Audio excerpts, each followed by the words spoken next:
All right. Well, welcome to the show, Abigail. It is so exciting to have you here as you're one of my mentors and somebody that I look up to so much. Oh, I'm so excited to be here. I was just telling her that I haven't done like a podcast recording in a hot minute, so I might be a little rusty, but I'm very excited to be here today.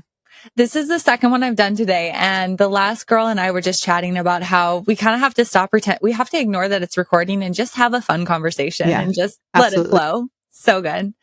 Okay, Abigail. So just so everyone knows, I am in your rich girl community and it is wonderful. It's been so helpful for me as an entrepreneur. And we're definitely going to talk more about that at the end. But one thing you really teach, not only within your community, but in all the content is a low ticket offer and how powerful that can be. So I would love to know just right from the get go, why a low ticket offer? So when I started this business, I was, I wouldn't say a new mom. Like my daughter was 2, right? But it was right after my husband had 2 strokes, like very unexpectedly. Like he didn't have any health problems leading up to it. It was kind of like a very fluke thing. He's good now. I always forget to say that. My mom's always like, you have to tell people that he's okay. So my husband is okay and wonderful.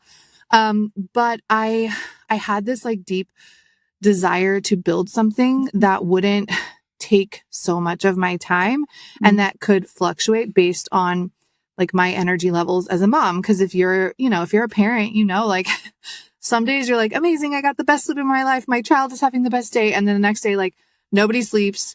Your child is having a rough day. And like the energy levels are just so different. So I knew from the beginning that I needed to build something where I could, yes, change lives and help people and share my knowledge.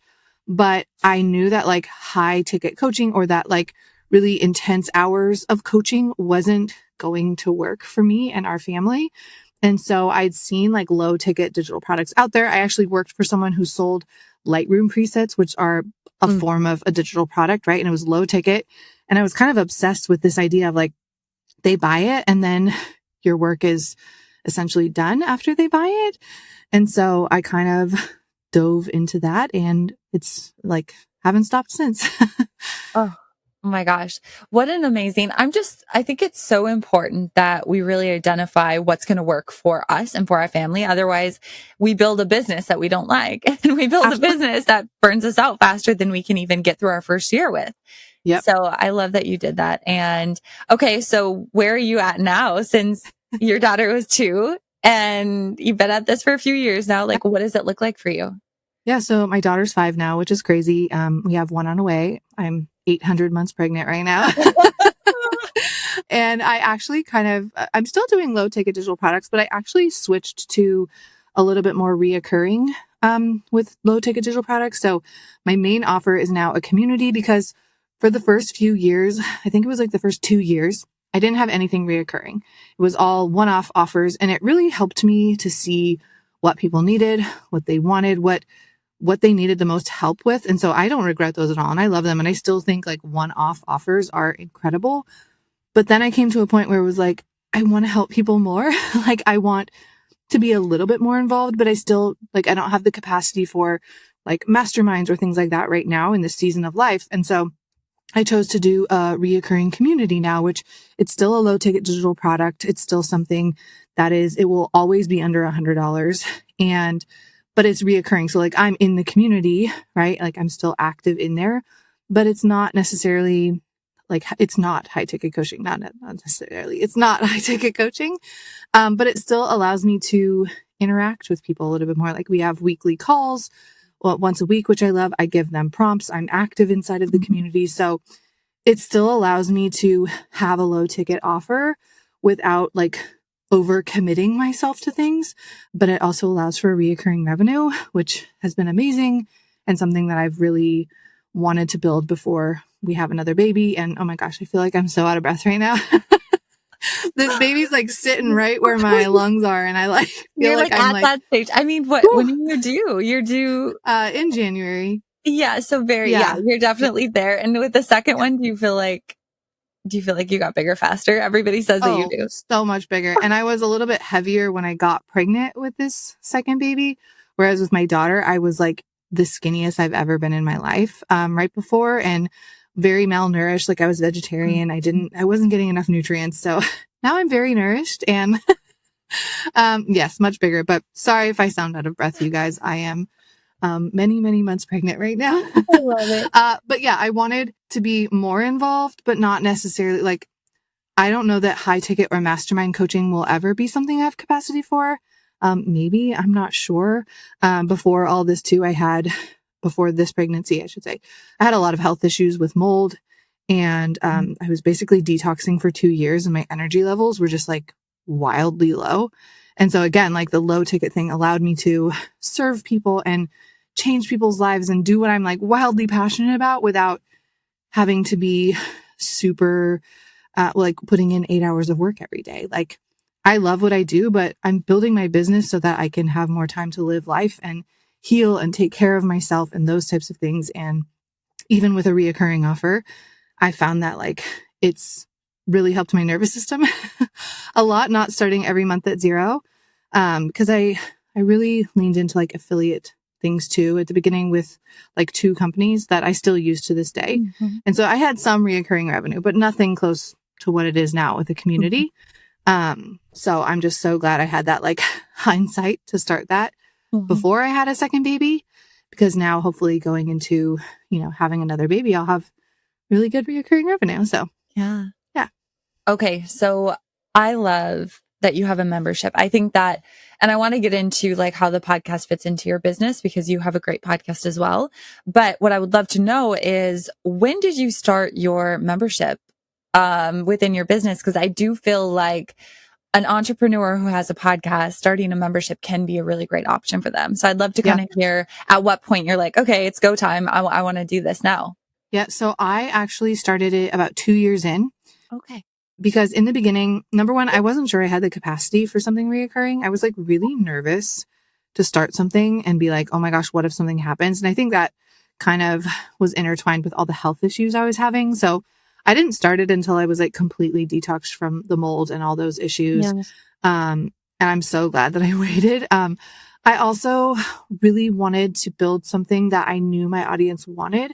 So I didn't want to start it right away when like I didn't have the data on what helped people the most, right? And so I feel like when I did start it, I knew, okay, my prompts, people love them. I'm really good at them. I can reverse engineer anything. And so like that's a huge part of my community, right? And I wouldn't have known that if I'd started it right away. So I waited a few years and it was the best decision for me. But I have a friend who she has like a storytelling membership. And I think she started at like $16 a month and she started hers right away. And it was like a slow build. So I think that like you can do either or, but I will say one thing with the membership is like make sure that you have capacity for it and that you don't overdo it in the beginning. You want to like leave room to add things based on what people need. I think I see some people launching things and I'm like, everything under the sun is in this membership and people don't use it. Like people, if it's too much, they won't use it. So I really started mine off with like not very little in it, but I didn't like overpower and put like every single offer in there. I really only put what people needed. And it's really helped me see that like, okay, if I put too much in there, then they're not going to do anything. But if I put like just what they need and something like super beneficial for them, they're going to take advantage and they're going to use it. But yeah, I didn't start it right away. I really released several low ticket offers, solving like one problem at a time to see number one, like what people wanted, but also what I enjoyed. Like I have found that I really enjoy the content creation side and like helping people make the daily sales with the low ticket digital products. That's like my sweet spot. So that's the main focus of my community. And again, I wouldn't have known that in the beginning. So it was really nice to kind of wait a little bit and see what I was good at, see what people liked from me, and then build a reoccurring community offer around that. Oh, that's such good. That's so good. And I love that you used that. I mean, it can be so different depending on, what your business is, but the way you built it is so good. And I have worked behind the scenes with some pretty popular like membership sites. And yeah, when there's too much in there, people quit because they say like, well, I can never get caught up. I feel like I'm always behind. And so it's so important. I love that you emphasize that, like start with minimal if you want to do that. So, okay. I'm so glad you brought up content creation because one thing that you're so good about is not only like authenticity and just being very genuine and transparent on Instagram, but you really know how to make people feel and to tell stories. And like, how do you do that? How do you do that so well? Like, tell us the magic. How do we do that as well? It's funny. You see so much content now about people saying like, say I, and like me, what is it? Like me centric content. Like people want to hear like what you're saying. And I did that from the very beginning, not necessarily intentional at first. Like now I know why it works and I can reverse engineer. But in the beginning, it was like, I just wanted to share my journey. I just wanted to like have a place to share what I had done and like what I knew so that I could help other people. But I think it really stems from now, even more so like a few years later. So I started in 2022. So over 3 years later, people don't want generic advice. They want to learn from someone that has done something and it worked for them. And now that they see it works for them, oh, maybe it'll work for me. And so that's kind of, like I said, that's kind of always how I like showed up with storytelling. But it really differentiates you because you could be doing the same thing as somebody else, but no one else will have the same story as you. And so what I always try and focus on is creating content that comes from one of my own experiences, right? So like right now I just celebrated on November 1st. I celebrated 365 days in a row of no $0 days. So like sales every single day. And I'm starting a series, which was supposed to start it on the 1st, but, pregnancy brain, man, it's real. It is. Just talking about like my journey and my highest day and my lowest day. And it's like, no one else is going to have that series. No one else is going to have that story. And it makes content really easy to do because like we are constantly having things happening in our life that we can share. And so I've always kind of leaned into that. And my feed is kind of like a whole story. Like if you go back, like you'll see so many videos of me just like sharing an experience or sharing something that I tried and it worked. And here's what I did. And so I think storytelling, like we tend to overcomplicate it. And we also think like, oh, my life is boring. Some of my most boring content is the one, or what I think is boring, and like mundane experiences are what people resonate with the most because everyone is having similar experiences, not the same, but they want to see themselves in your story and in what you are talking about. So I just leaned into that from the beginning. And now it's like what I've kind of become known for. Yeah, you're so good at it. And that's why Oh, we keep coming back. it's fun. They're like essentially just sharing. It's like a little bit part of, not like I'm not an influencer. I wouldn't consider myself an influencer. It's not my business model at all. But essentially like why we love influencers is because they take us along for the ride and they show us like what they're doing and little things that are happening in their life. And like people want to connect with people. And I think sometimes we forget that. We're like, oh, I want views and I want sales. I'm like, okay, but like, what did you eat for breakfast this morning? Like, I want to know little things like that. Like last night I did a story posting a picture. This was so niche, you guys, so niche, but I posted a picture of what we were watching. We're watching Harry Potter. We're rewatching all of them right now. And I posted a picture because in this one movie, the movie is Goblet of Fire, Harry Potter's hair is like really fluffy. And I was like, I know the true OGs will know what movie this is. And so I posted and I said like something funny, like, okay, let me know if you know which episode or like which movie this is based on his hair. And so many people got it right. Like so many people that I've like never DM'd before DM'd me and made that like tiny connection with me. Right. Like, and I think we forget that people want to connect on little things like that. And it's just been a huge part of my strategy. I say that in quotes because it's also just fun to connect with other people. And it goes a long way. People want to connect with someone before they buy from them, and little things like that allow you to do that. Okay, it's so good. And I want to know what you think because I have worked for some women who have like they're not influencers, but but trying to figure out how to integrate like their personal life within it while still being able to add value into like what they actually teach. So like, how do you find the mix of that without being like, does that make sense even? I think we're so stressed about adding value. Making somebody laugh is valuable. Making someone feel heard and seen is valuable. Like I'm not gonna lie, I never wake up and I'm like, I need to create something valuable today. Like that's never like top of mind for me. Sure. I'm thinking, okay, what did I do that I can help people with? Like, what did I do in my business that I'm like, wow, other people might want to see this or things like that. Like, and is that a form of value? Yes. But like, I think we get so caught up on like, I need to give educational content out today when really you can kind of give value. You can build trust with people and connect with them at the same time by doing the storytelling content. And so a tangible, like practical way that I'd like to do this is when I'm selling in my stories, I will use pictures from my day and I will do the selling like at the top. And then like in smaller text on the bottom, I will give the photo context. So I'm able to sell at the top, have the background image be like something that they're like, oh, what is this?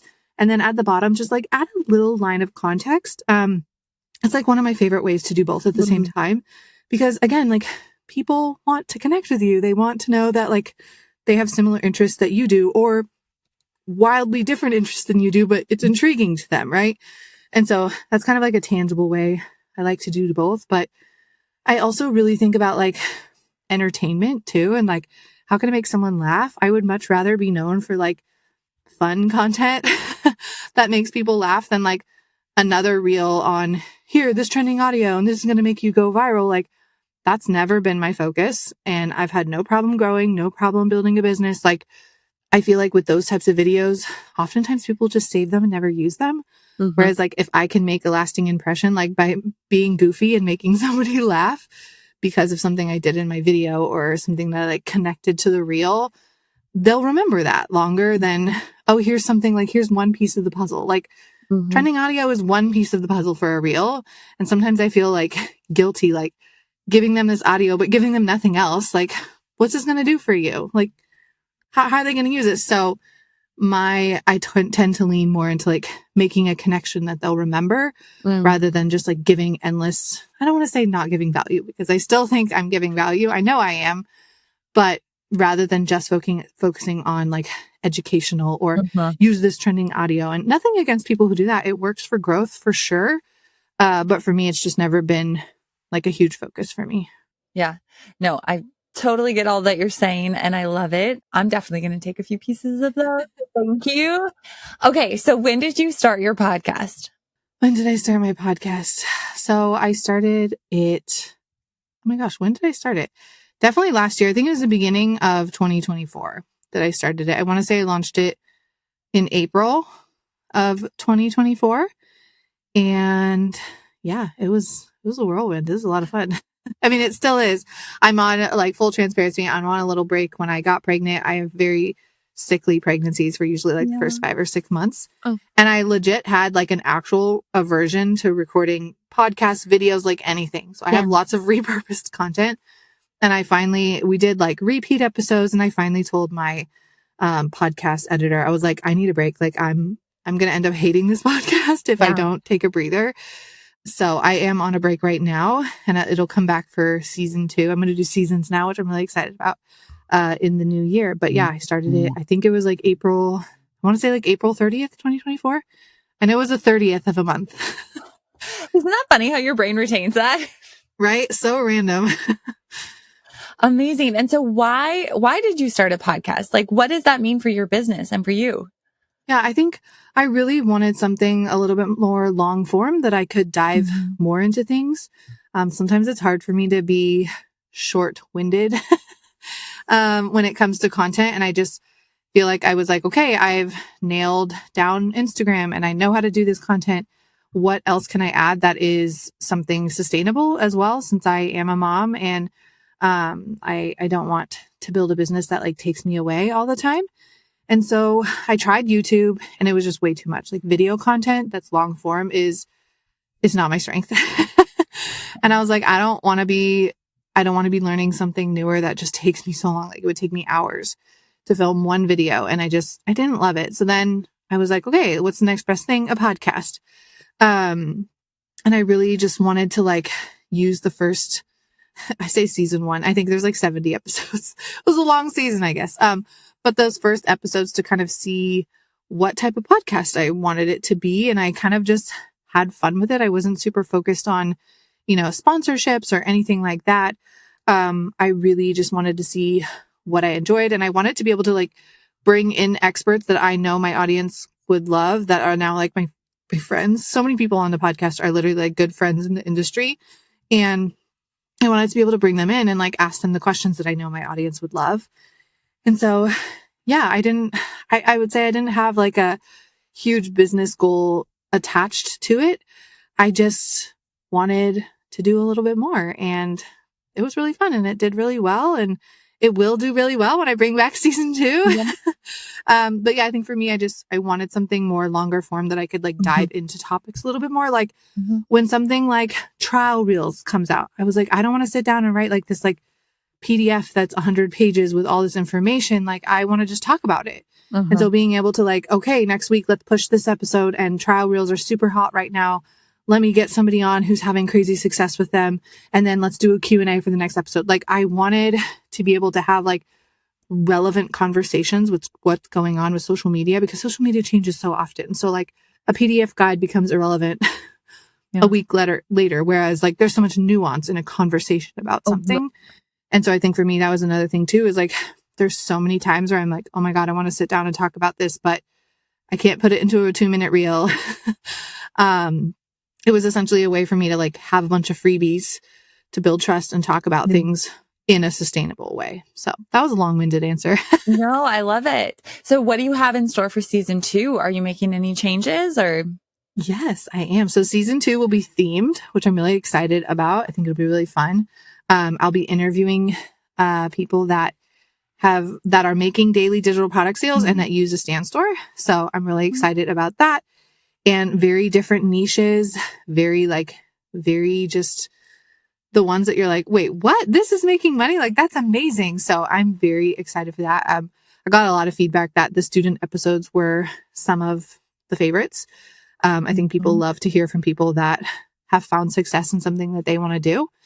And so, yeah, I'm really excited for that. We're recording it now so that it can drop after I have baby, which will be nice to have some content ready and some fun things for that. So I'm very excited to try something new, and I'm excited for the seasons because I think it'll give me some time to like have a rest and then come back. And then like when things stable out a little bit, I mean, if they ever do with kids, Right. then I could come back to doing them weekly. But I think having a season will be really fun. I'm very excited for it.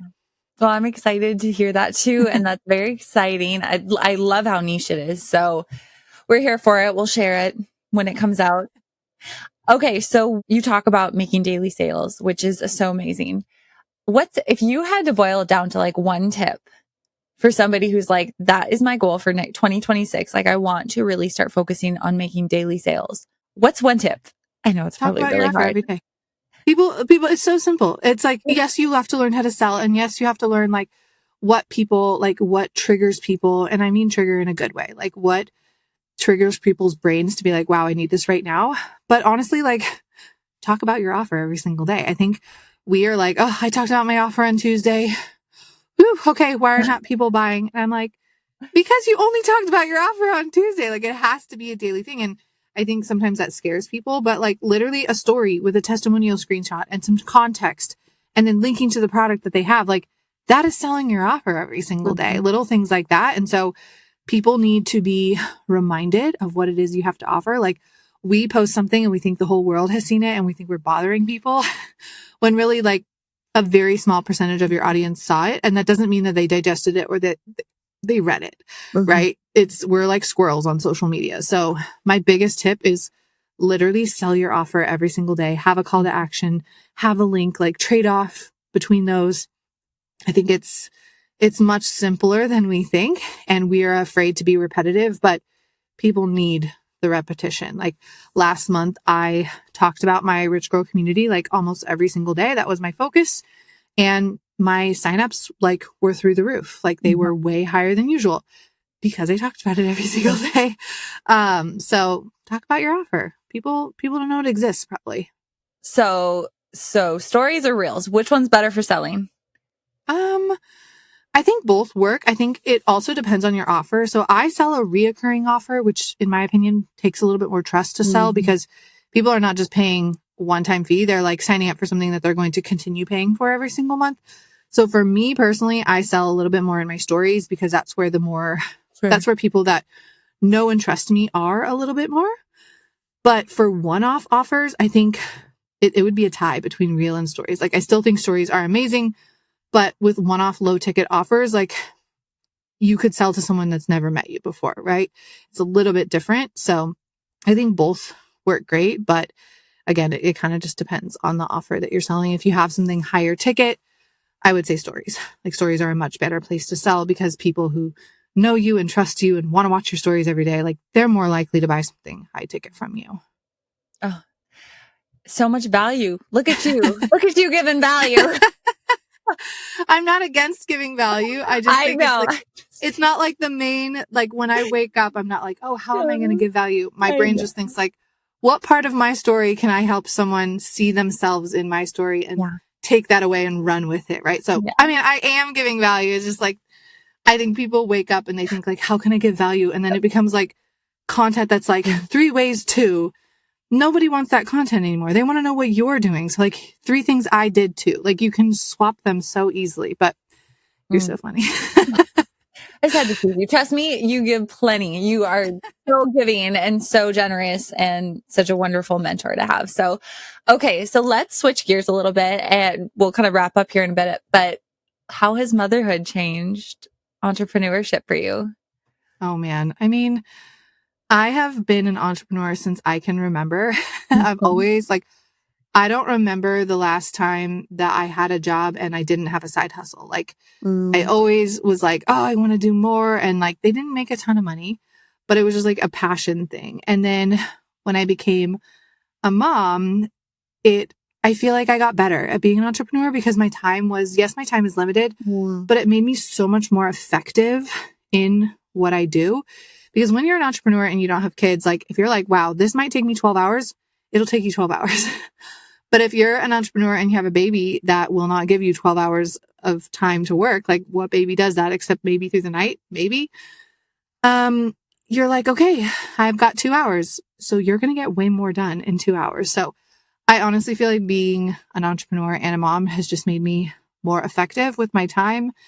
And I love it. My daughter like she'll like record fake podcast episodes, and she loves just like, she always wants to like do some sort of stand and sell something and make money. And, I'm like basically raising a little entrepreneur. Yeah. So it's a lot of fun. And sometimes she gets like so frustrated with me for working. I'm like, girl, I'm working for 2 hours. Like, I will be done in 2 hours. I promise. Like, you do not know how lucky you are to have a mom Yeah. who gets to be with you for that long. Like, she doesn't understand.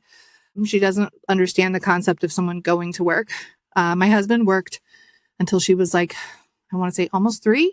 So she doesn't really remember it very much. And now she's just so used to having us around all the time. So I love it. It has its hardships. Obviously, everything does, but it's just made me a better entrepreneur and a better mom, I feel like. Oh, 100%. I mean, my husband was stay-at-home dad till Clove turned 2, and then she is in daycare for a little bit right now, but same thing. It's like such a blessing to have her home Yep. and all that. So, okay, so for selfish reasons, I want to know what it's like homeschooling and how that's been going. And yeah. It's great. I mean, I don't do any of it. My husband does the Okay. homeschool for full time. They have a really great curriculum that I love. My daughter is like so hungry for knowledge. She loves to learn. Like, every day when he's like, okay, it's time to go to the homeschool room, she's like leaping for joy. So I think that helps a lot too. She just loves to learn. She has such a like, I don't know, her brain loves it. But it's going really good. They do it a few hours per day. She'll often be like, okay, we're done with lunch. Can we go back? Like, I want to learn more. She loves math, which I'm like, oh my Bless gosh. her heart. But it's going really good. And I think it's really great for my husband to have like things to do. He's Yes. also someone that like, his brain loves to be challenged. So he's getting into real estate and he's doing the homeschool stuff. So, it's wonderful. I love it. I can hear them there. His office / homeschool room is like adjacent to my office. So I can like hear them working, and Oh, I love it. It's super special, and I love having her home, and it's been wonderful. So very, very lucky. well, congratulations, Abigail. Thank you so much for being here. It's been such a dream to have you here. When I started my business this year, I would have never thought I'd be sitting here chatting with you at the end of the year. So thank you for being here, Of truly. course. And where should we send people? Where do you want to send people? Oh my gosh. I'm like, talk about your offer every day. I'm like, well, you can find me on Instagram is kind of my main platform. It's just my name, Abigail Peugh. And then I know we talked about my community a little bit. I love my Rich Girl community. It's one of my favorite places to be. We have weekly live coaching and Q&As. We have social media prompts. And then once a month, I bring in guest trainers, which I think is really fun. And they're very like hyper specific trainings. It's never like super broad because we don't need more broad trainings. So those are really fun too. So great place to be if you're looking to make daily digital product sales and kind of have a community of women who have the same end goal. I think it's important to surround yourself with people that are working towards what you're working towards, because we're kind of the outliers, right? Like people trying to like build generational wealth and work from home and, just set your business up in a way that I never want to say it's passive because it's not passive, but you can do a lot of things that set your business up to keep working while you are not working, essentially. But the work is put in at different times. So surrounding yourself with women that are also trying to do the same thing, I think is super important. And there's some amazing, everyone in the community is amazing. I love it. They're all like hard workers. I feel like I've done a really good job of attracting people that like know it takes work to build this. It's not this like, oh, post one reel and you make $1 million. Like, no, there's a lot of effort that goes into this, but it's a wonderful community and I love having y'all in it. Yeah, I can attest to it. It is a great community. And I've been part of a lot of communities. I've been on the back end of communities. It's a great one. So you're building something very special, Abigail. And thank you so much for being here. Yeah, absolutely.